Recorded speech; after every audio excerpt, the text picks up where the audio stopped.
Hey, it's Christina with Tinagirl Travels. We're here in beautiful Vancouver, British Columbia, staying at the Sylvia Hotel, built in 1912. Let's check it out.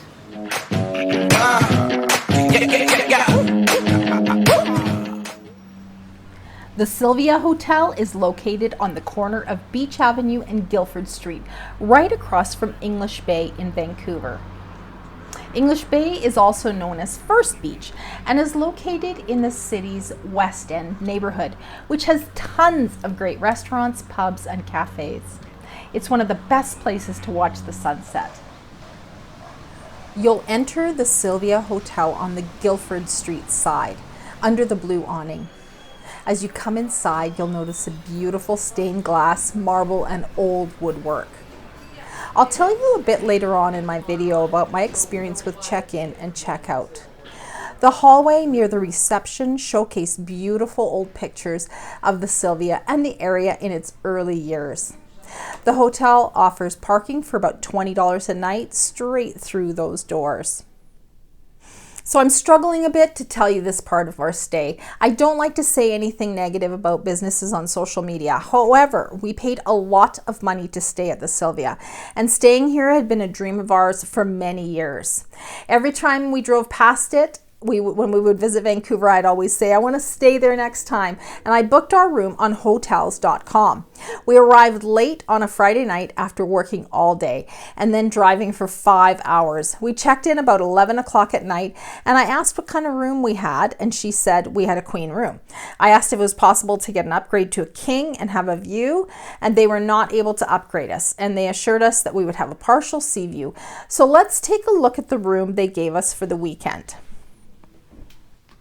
I'm not going to lie, we stepped into the room and my heart just sank. We were met with one of those cold blue LED bulbs that illuminated the room. I felt like we had checked into a 1970s motel. There was decor from every decade. The only 1912 relic that was probably the bathroom door and the doorknob and the wide floor moldings, which were really cool.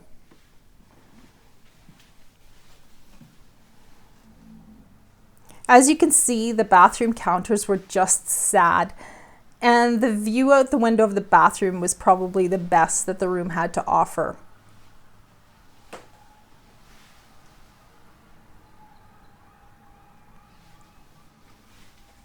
There is a hairdryer, so that was a real bonus, and pretty much a new sink.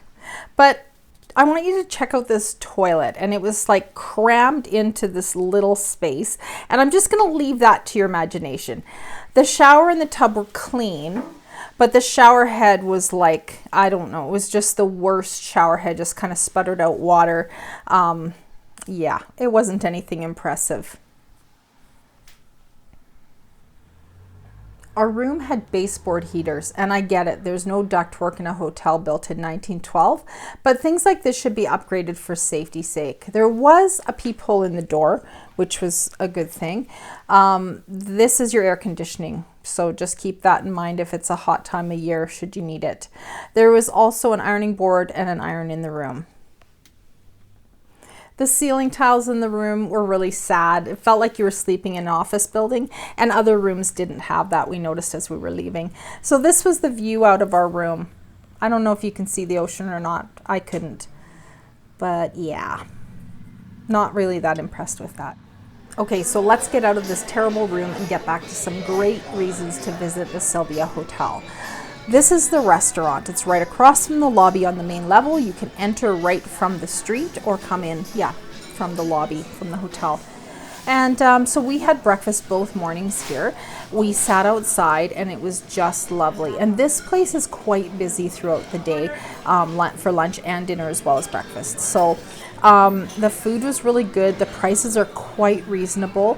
And personally, I think there should be a lineup out the door for breakfast at this place in the morning, because I think it's one of the best places to have breakfast right across from English Bay, sitting out, watching people go by and all the different characters that are in that neck of the woods there.